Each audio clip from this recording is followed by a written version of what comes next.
અરે મારા રામ જો તો ખરા દુનિયા હળીએ સડી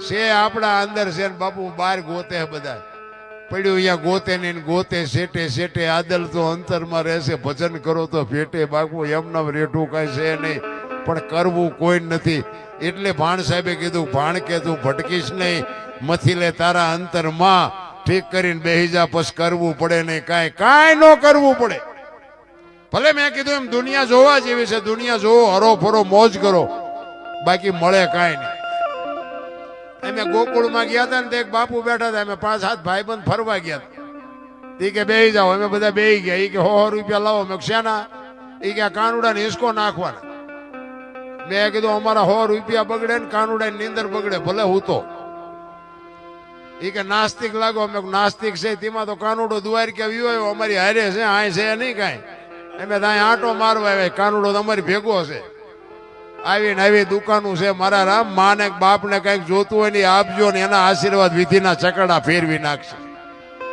બાકી કોઈ આ દુનિયા છે ને આખી દુનિયા લોહીની હગી છે મારા દીકરાનો વ્યવહાર હાલે મારો દીકરો સુખી થાય મારા દીકરાનું ગાડું વ્યવસ્થિત હાલે એવું બાપુ અંતરથી જો કોઈ ચિંતા કરતું હોય તો તમારા મા બાપ બાકી હગો ભાઈ રાજી નથી લખવું હોય તો લખી લેજો રા માન બાપ જેવા બાપુ આ દુનિયામાં હું તો જ્યાં જઉં ત્યાં મારી કોઈ ભલામણ ન હોય આના સિવાય ભલે તમે પૂનદાન કરતા હોય તો ન કરતા એવું નથી કહેતો હું કરતા હોય કરજો પણ આને ચૂકીને જો કરશો ને તો બાપુ જિંદગીમાં ક્યાંય લખાય નહીં આપણી ગેરંટી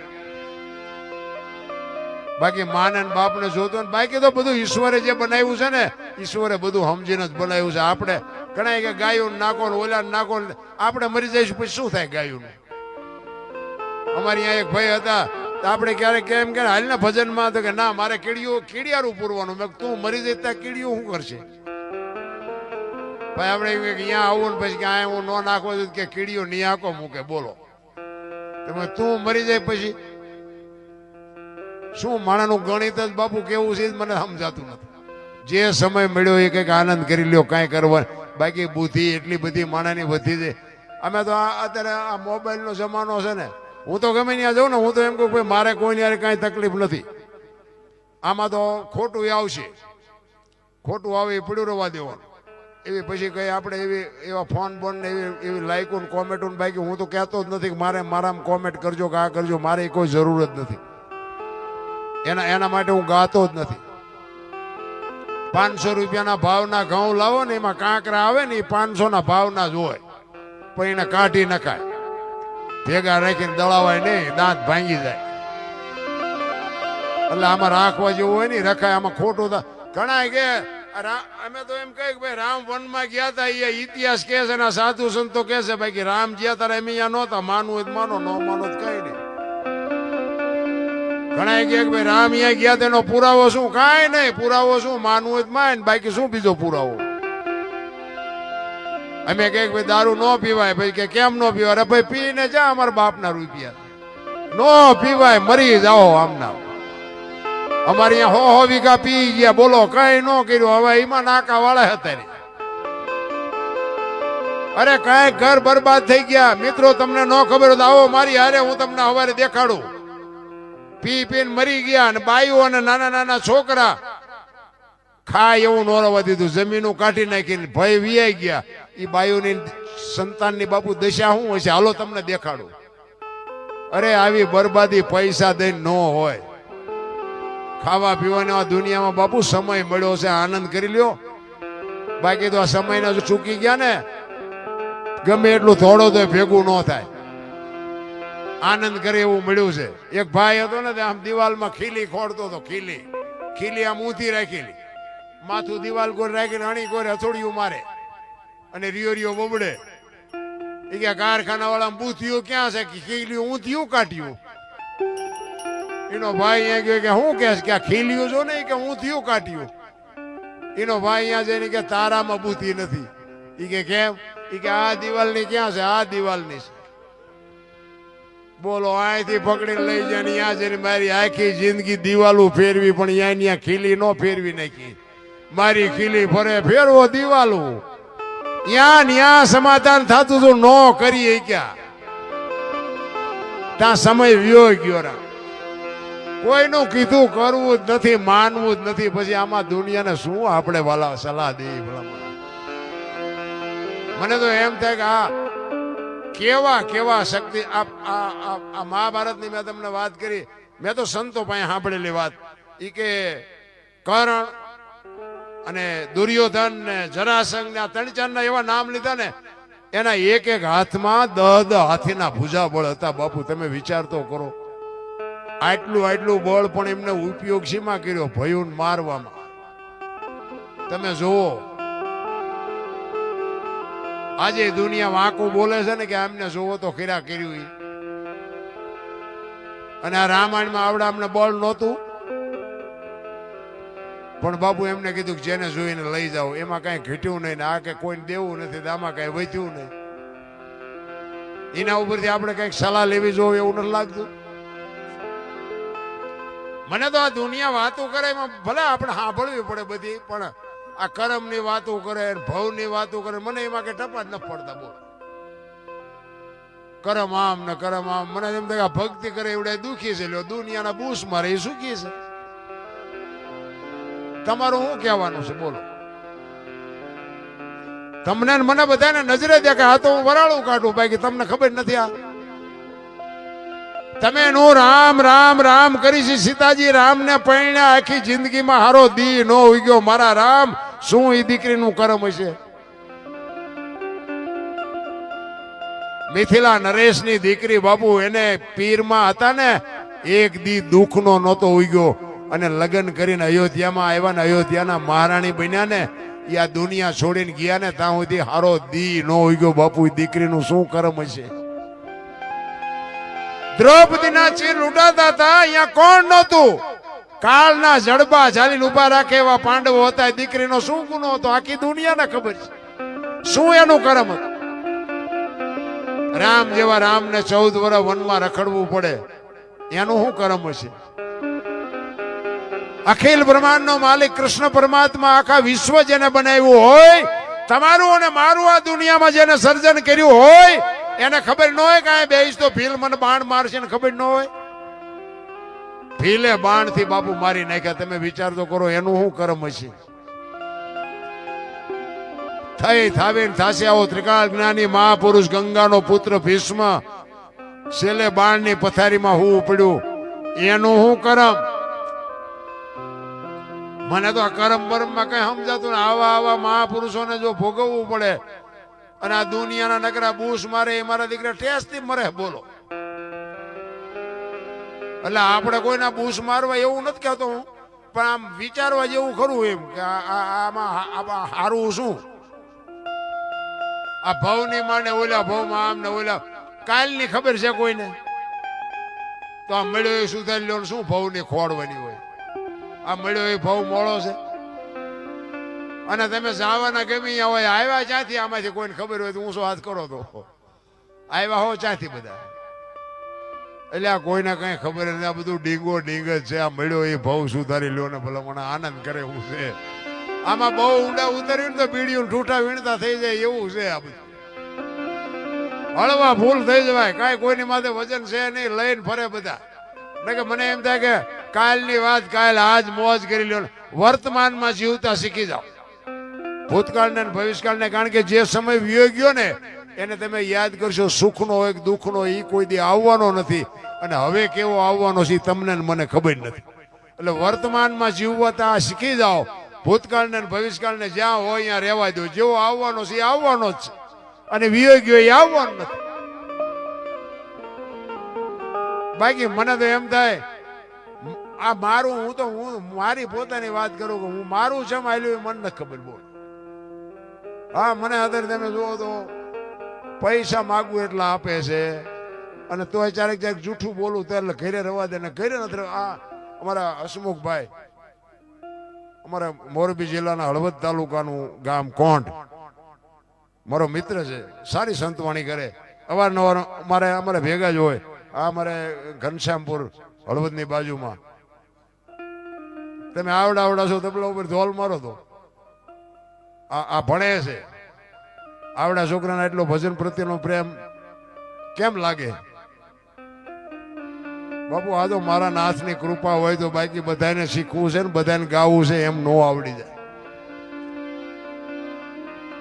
એ મારો મિત્ર કાયમ માટે મારી હારે હોય જાજો ભાગ.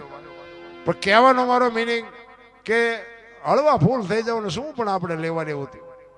ઘણા એમ કે દરબાર હોય તારા ઘરનો, પણ મેં કીધું હું મારા ઘરનો છું, હું ક્યાં તમારે ઘરે કઈ ખાવા આવ્યો. પણ મારે હળવે કહેવું પડે કે તમે મોડા ભેગા થયા, થોડાક ભેગા મોડા થયા ને હિસાબ તો 4 નો કરી નાખ્યો હોત. એટલે હરી ભજવું હક બોલવું દોનો બાતાવલ. બાપુ આ દુનિયા છે ને એમ ભજન કરવા નથી દે એવું. દુનિયા છે ને અઘરી છે. કચ્છનો બારવટીયો જેસલ જાડેજો જેથી તોરલ નહોતા મળ્યા ને ત્યાં સુધી આમ બજારમાં નીકળે ને બારીઓ બારણા ફટોફટ બંધ થઈ જાય અને રૂમ ની અંદર વાત કરતા હોય તો બંધ થઈ જાય. જેસલ આવ્યો આમ બાપુ ચકલા બંધ થઈ જાય, ચકલા ઉડતા બંધ થઈ જાય ને એવો બાપુ હોપો પડી જાય. અને એનો ઈ જાડેજો સતી તોરલ મળ્યા ને અને પછી તોરલ કે છે કે જાડેજા મારા કપડા લઈ અને તમે નદીએ ધોઈ આવો. ઈ તેથી માથે પોટલું લઈને જેથી જાડેજો નીકળ્યો ને તેથી અંજારની બજારમાં જે જેસલની માથે દુનિયાએ વિતાડી છે ને ઈ જેસલનો આત્મો જાણે છે. અત્યારે અમારી એવી દશા છે પણ હવે અમે ઈ કરી નથી શક્યો ને આ મૂકી શક્યો નથી. ક્યારેક બાપુ હવે અમારે દબાઈ રાખવું પડે ને કે હેઠો બે હવે ન કરાય. નકર આ જગત રહીને બાપુ ગમે એટલા મારો ને તોય તમને ટાઢક નથી મળે એવું એવી દુનિયા છે. પણ કોને કેવું અંદરની જે પીડા. એટલા માટે બાપુ છેલ્લે જાડેજો રોયો કે રોઈ કોને સંભળાવું, મારો રુદિયો રોવે માયલો ભીતર જલે તોરલ તમે મને ન મળ્યા હોત તો મારી શું દશા થાય. એક સાધુને જમાડવા માટે બાપુ હું તો એમ આ દીકરીઓ બહેનોને ખાસ કહું કે આપણો જ્યાં ધર્મ ધ્રુજો જ્યાં પુરુષ નથી પૂગી ગયો ને દેશની આબરૂ દીકરીઓએ રાખીશ. હું તો દીકરીઓને સલામ કરું, વંદન કરું કે તમે તો શક્તિનો અવતાર છો. ધારો તો તમે આજે બાળીને ભસ્મ કરી દો એ તાકાત છે તમારા. પણ જે ફેશને દી ઉઠાડ્યો છે ભાઈ કોને કેવું. ભલે એ ઘણા બહેનોને એવું થતું હોય કે અમારા પૈસા વાપરીને આને હું બળતરા થતી છે, પણ એવું નથી. મારી માવડીઓ તમે તો શક્તિઓ છો, દેહના પ્રદર્શન ન કરવાના હોય. મારા જેવું તમને મારી ભાષા થોડી કડવી છે પણ સત્ય બાપુ છે ને પીડા બીમારી ને રોગ છે ને કડવાથી જ મટે. ગોળ ખવડાવે બાપુ બીમારી ન મટે. તમારા બાપના રૂપિયા હોય તોય ભલે, તમારા પતિના રૂપિયા હોય તોય ભલે, વાપરો, ખાઓ પીવો, મોજ કરો, પણ દેહના પ્રદર્શન ન કરો. તમે ધારો એટલી બધી આ દુનિયા હારી નથી. આ રામાયણ છે ને રામાયણ એ સીતાજી લક્ષ્મણ રેખા ઓળંગી ગયા અને એનું હરણ થયું. આપણે સાંભળેલી વાત છે ને. સીતાજીની બાપુ દ્રષ્ટિ રાવણ માથે પડે ને તો રાવણ બળીને ભસ્મ થઈ જાય. ઈ દીકરી હતી પણ એ તમને મને માર્ગ બતાવ્યો છે કે જે લક્ષ્મણ રેખા ટપી જાય ને એનું આ દુનિયામાં હરણ જ થાય. રાવણ મરી ગયા વેમમાં નો રહેતા, ગામો ગામ છે. દીકરાને હોય, બાપને હોય, માને હોય, ભાઈને હોય, દીકરીને હોય, જે લક્ષ્મણ રેખા ટપી જાય એનું બાપુ આ દુનિયામાં હરણ હતા. રામાયણ છે ને છે કઈક જુદી, દુનિયાએ ચિત્રી નાખી જુદી. તમે જો રામચંદ્ર પરમાત્મા કે મૃગને મારવા ગયા, હોનાનું મૃગ હતું કે છે ને. તો હું એમ કહું છું કે અત્યારે હોનાનું મૃગ અહીંયા આવ્યું હોય તો આપણે માનીએ કે હોનાના અણિયા જ નહીં હતા હોય. આપણને ખબર પડે ને. તો રામને નહીં ખબર પડી હોય તેથી રામ ગાંડા છે હોનાનું અણિયું જોઈને પાસે દોડ્યા છે. આપણે ન દોડ્યું, હોનાના અણિયા જ નહીં હતા હોય કોઈ દી. પણ એ તમને મને માર્ગ બતાવ્યો છે કે જે મોહની વાંયે બાપુ આંથળું ક્યાં કરીને દોડે ને એનું વાંયે ઘરે પતન જ થાય. બાપુ રામાયણ ઈ કે છે. રામાયણ છે ને જુદી છે, કોઈ કહેતું જ નથી.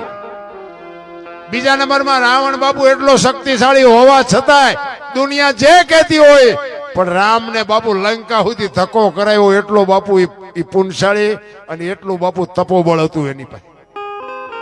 રાવણનો એવો કોઈ હલકો ઈરાદો નહોતો ને એવી કોઈ હલકી વાત નહોતી. એ તો આ જગત છે ગમે એ ચિતરી નાખે. રાવણ 4 વેદનો અનુભવી હતો. 14 ચોકડીનો આ ધરતી ઉપર રાજ કર્યું છે. 14 ચોકડી એટલે સતયુગ, દ્વાપર, ત્રેતા, કળિયુગ, 4 યુગની એક ચોકડી. 14 ચોકો ને 56 યુગ સુધી કે ધરતી ઉપર રહ્યો છે. સાચું ખોટું મારો રામ જાણે, પણ આવું સાંભળેલું છે મેં. તમે વિચાર કરો કે એની સિદ્ધિ કેવડી છે, એનું તપ કેવડું હશે, એની મહાપુરુષ કેવડો હશે. પણ આપણે તો હલકું બોલવા સિવાય બીજું આવડતું જ નથી. શાસ્ત્રો અને વેદો કંઈક તમને ને મને કહે છે ભલામણ, પણ હવે આપણે સમજવું જ નથી. બુસારું ટાંક્યું સાંટો જ નથી પડતો. જ્યાં બેઠા હોય કે મજા આવી હવારે કે કઈ યાદ રહ્યું કે ના યાદ ન રહ્યું, હોરે હોરું જીવું. ઈ યાદ નથી રહેતું, ઈ ડખા છે. કારણ કે આની માટે બાપુ મંથન કરવું પડે, અને મંથન માટે બાપુ સદગુરુનો સહારો જોવે. સદગુરુ મહારાજ બાપુ તમને જો આંગળી પકડે અને ઈ કંઈક તમારી એની કંઈક કૃપા તમારા ઉપર ઉતરે અને તમારી કંઈક ધગસ હોય. જો આશીર્વાદ અને હરાપ ઈ દેવાની વસ્તુ નથી, ઈ દેવાય જાય. તમે કંઈક હારા કોઈ સાધુ સંતની, કોઈ ગરીબ માણાની કે કોઈ એવા વડીલની કોઈ એનો આશરો ન હોય, એની બાપુ તમે એવી સેવા કરી હોય ને, એનો બાપુ અંદરથી બાપુ એનો આશીર્વાદ એવો નીકળી જાય ને, તમારું બાપુ અભરે ભરાઈ જાય. એ આશીર્વાદ બાપુ ન દેવા હોય ને તોય મળી જાય. અને કોઈક ગરીબ માણસને ખોટી રીતે આપણે અમથા દુખી કરતા હોય ને, અને એની આંતળી કકળી જાય ને, તો એ અંદરથી બાપુ હરાપે એની હાથે જ નીકળી જાય કે આનું હું કાંઈ કર્યું નથી ને શું કામ આ મને દુખી કરતા છે. એ આંતળી કકળી જાય ને, ખાવા ધાન ન રહેવા દે. હરાપે દેવાની વસ્તુ નથી, અને આ આશીર્વાદ દેવાની વસ્તુ નથી. એ ઓટોમેટિક નીકળી જાય. ને કે જો એમ આપણે જેમ ફાવે એમ દઈ દેવાનું હોય તો આપણે કઈ કેટલા બધા હારા છે. રોજે રોજ કેટલાય માંથી ઉપયોગ ન કરવી, એમ નથી. ઘણા કોઈક સાધુ સંત હોય ને કે બાપુ આના આશીર્વાદ દો, આના આશીર્વાદ દો. શું એમના ખિસ્સામાં દુકાન છે? તમે કોને આશીર્વાદ દઈ જાય તમારા છોકરા ડાયા થઈ જાય? એવું હોય? એ તો બાપુ માં જો ઘોડિયામાં એને જો સંસ્કાર આપ્યો હોય એને બાપુ, હું તો એમ કહું કે ઉદરમાં સંતાન હોય ને, અને રામાયણ કે ગીતાના બાપુ 5-5 પાના આ દીકરીઓ વાંચે ને, જો આપને ટેકો દેવું સંતાન ન થાય તો આપણે ભજન ગાવાનું બંધ કરી દઈએ. ભલામણા આપણા શાસ્ત્રોની તાકાત શું છે એ જોવું હોય તો એમ નામ હારા દીકરા ન થાય. ભગવાન મને હારો દેજે, ભગવાન મને હારો દે, એમ નો હારો દે કોઈ. એનો પ્રભાવ માથે પડવો જોઈએ. ઈ ગુણ મામાં ઉતરવા જોઈએ, અને મામાં જો ઉતર્યા હોય તો માના લોહીમાં ઉતરે, ને માના લોહીમાં ઉતરે તો માના ધાવણમાં ઉતરે, અને માના ધાવણમાં ઉતરે તો જ માના સંતાનમાં ઉતરે. વાતું કરી હારા દીકરા ન થાય કોઈ દી. છત્રપતિ શિવાજી મહારાજ જીજાબાઈના ઉદરમાં હતો ને, અને પ્રસૂતિની વેદના ઉપડ્યા પછી બાપુ એ બાઈ ઘોડા ઉપર ચડી અને 85 ગૌની મજલ કાપી હતી. વિચાર કરજો, પ્રસૂતિની વેદના કેટલી હોય એ બાયુને ખબર હોય, બેનુને ખબર હોય, તમને મને ખબર ન હોય. પ્રસૂતિની વેદના ઉપડ્યા પછી ઘોડા ઉપર 85 ગૌ જાવું એટલે એ બાપુ જોગમાયા કેવી છે. અને પછી અહીંયા જંગલમાં બાપુ પીડાનો પાર ન રહ્યો, ઘોડેથી ઉતરી અને શિવાલય હતું, એ શિવાલયમાં જઈ અને દીકરાનો જન્મ કરાવ્યો. અને ઈ દીકરો બાપુ આ શિવો આ જન્મો ન હોત ને તો આપણે અહીં બેઠા જ ન હોત, આ હિન્દુ ધર્મ ન હોત. મારા રામ, કેવી જનેતા હશે, કેવા દીકરા હશે. પણ માને ખબર હતી કે ભગવાન મને દીકરો આપે દીકરી આપે, મારું સંતાન કોઈ દી માય કાંગળું થાય જ નહીં. આ ખુમારી માને હોવી જોવે. ભલામણ વહુ હારો ભેગા પાણી પૂરી ખાતા હોય ત્યાં પરજા જેવી થાય. એમાં કઈ હોય ને બાપુ, શું વાત કરવી. અરે બેનું માફ કરજો, ભૂલ થતી હોય તો માફ. વાળ કપાવે, બોલો બેનું વાળ કપાવા જાય. આ બેનું નો ધંધો છે. તમને કેમ લાગે?